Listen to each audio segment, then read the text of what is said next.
And he wrote this in longhand. He wrote this 4-page letter, and at the end of it, he said, "And lastly, but most important, thank you for your Bubba. I knew her at a different time, by a different name, in a different place." And suddenly I understood something. What I understood was that the more personal one becomes in one's writing, the more universal one is. My own deepest, unacknowledged thoughts that just poured out on the paper turned out to be so universal without my realizing it that this book has been translated into 29 languages now. I keep the Arabic and the Hebrew edition next to each other on the shelf, hoping I can bring about some kind of peace in that area. Hasn't worked very well thus far. And as many of you know, this book was an extraordinary sensation because it really was true. That here we were at the beginnings of our discussions of death and dying and the way we care for people and their spiritual needs and their physical needs, and nobody knew how it happened. Doctors had to learn it by being at bedsides over and over and over again because nobody taught it in the classroom. So after that, of course, I became absorbed with the topic and became active in a number of organizations. And when I would visit a foreign country, which you do when you write a book, I study the ways in which death was handled in those countries so differently in every country, in every culture. And I had always been, well, not always, but for about 10 years involved in matters medical in China, and I had an opportunity to study it there, now with this new focus. And so I've spent all of these 16 years since the publication of the book watching to see what effect all of the talking was having, not just my talking, because there were many, many, many books after this point about death and dying, about the compassionate care of the dying, about emotional needs, spiritual needs, physical needs, the needs of the family. And when the book had been out 15 years, my publisher, Alfred A. Knopf Company, contacted me and said, it's been 15 years, why don't you write a follow-up? Why don't you write, not a new book, but a coda, a new ending, a new summary? What's going on now? Have things changed? So I spent close to a year visiting places that I had visited before, talking to people I had met along the way, physicians, nurses, hospice workers, members of the clergy, aides who I had run into. And primarily, though, I was talking to people very much like myself, younger than myself, because almost everybody's younger than myself now, and finding out what had happened primarily to medicine, with all of the press from the general public, all of the demand for compassionate care of the dying, all of the need for knowledge, what had happened in 15 years in America. And I wrote this coda, this final chapter, this new summary, and I want to tell you what my findings were. And the findings turn out to be very, very different from what I had gradually come to believe. There were some things that were quite encouraging and some things that were very shocking. After all the time passed, all the enlightenment, all of the new knowledge, all of the seeming progress in medicine itself, we seem to remain in this one area, the area of how we die, in a morass. Yes, there have been dramatic changes.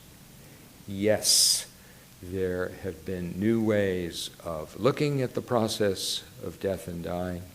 Yes, There have been more ways of teaching medical students and residents about it, but in fact, have we made progress? And this is what I'd like to talk to you about this evening.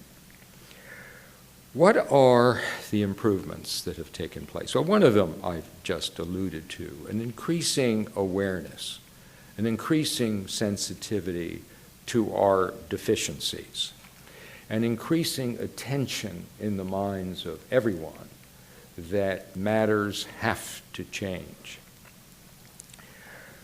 Well, what have we done in teaching compassionate care to our medical students, who, after all, are the first line of defense? There have been a number of efforts, some of which are very well known about, and some of which are less well known about, deliberate attempts to teach students compassionate care of the dying. We have classes in compassionate care of the dying, called that, as a matter of fact, in the first 2 years in just about every medical school in this country now. There is, whether it's a short seminar or a semester's worth, there will be a period of an hour a week set aside for this kind of teaching.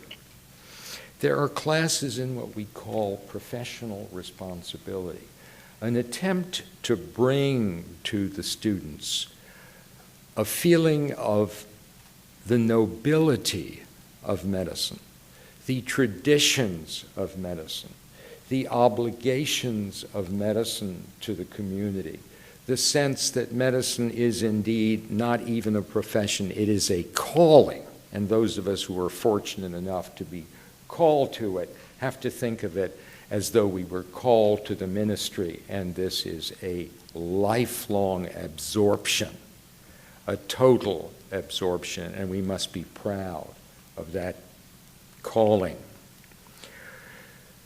We've come to realize, and our historians have taught us this really, medicine is not a science.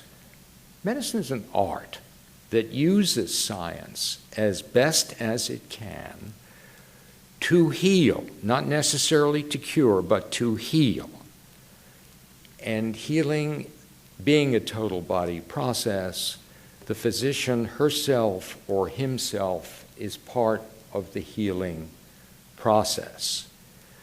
Hippocrates knew this. One of the great sayings in one of his, it's not his actually, there are a lot of people who wrote the Hippocratic books, but one of the great sayings is, sometimes, this is almost a direct quote, sometimes a patient will recover simply because he is convinced of the goodness of the physician. Actually, I'm engaged in a project right now to study this concept of what the physician's actual morality and goodness have to do with how she or he can be an effective healer.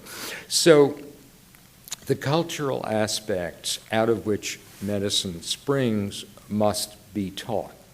Nowadays, if you look at a pre-medical student's curriculum for sophomore year or junior year, there's almost no time whatsoever on that curriculum for a course in English literature, or in history, or in philosophy, or of any of the background knowledge that used to be perfectly straightforward for liberal arts students in a college 50 years ago, because the pre-med requirements have become enormous, largely because of the splitting of biology, of chemistry into various fields, and the kids feeling, oh, I won't get into medical school if I don't do physical chemistry and this kind of specialized organic chemistry and a quantitative analysis, and some are rigid requirements, and some the kids take because they feel otherwise they'll be at a disadvantage. They spend their summers working in Professor X's lab or going off to Nigeria to help take care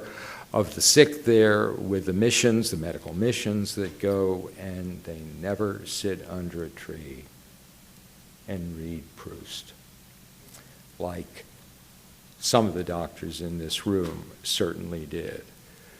It is impossible for any person, any individual to experience everything our culture has been through, and this is why we read fiction, because we learn what life is about from reading Friction. That's interesting. Dr. Freud. Actually, Freud himself said this, that his theories had a lot to do with his wide reading of fiction. This is how you learn about human nature. But kids aren't learning about human nature now. They're learning about micromolecules. So there's this intent to teach courses in medical humanities. Northwestern University in Chicago, the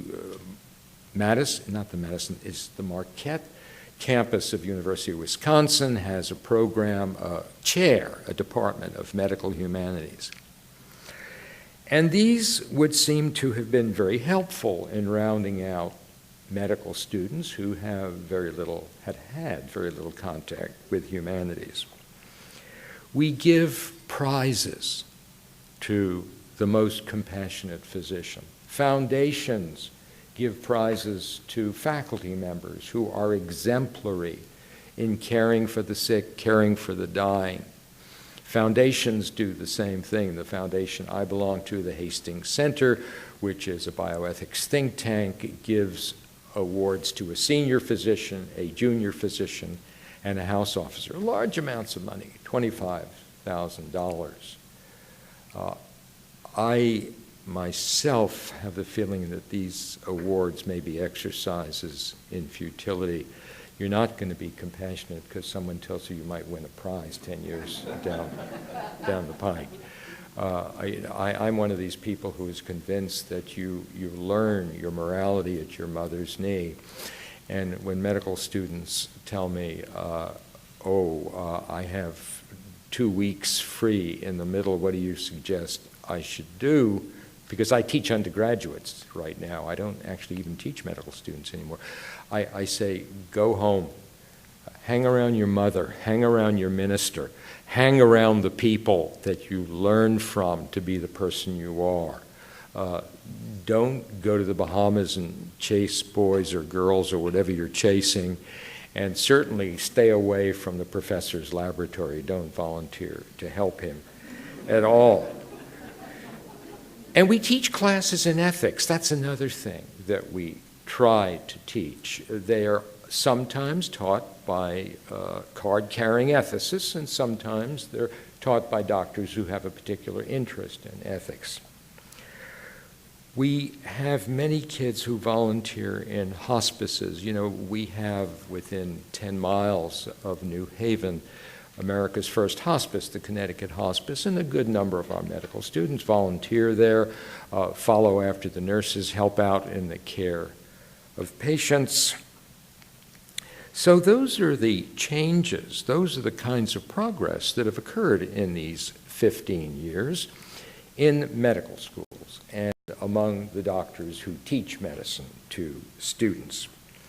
Another great change has been the enormous mushrooming of the field of palliative care in general.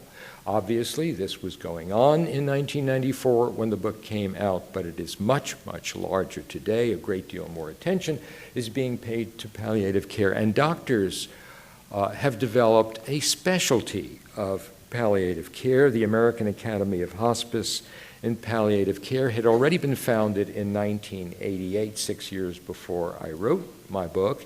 And in 1994, the year the book was published, they established an actual specialty board.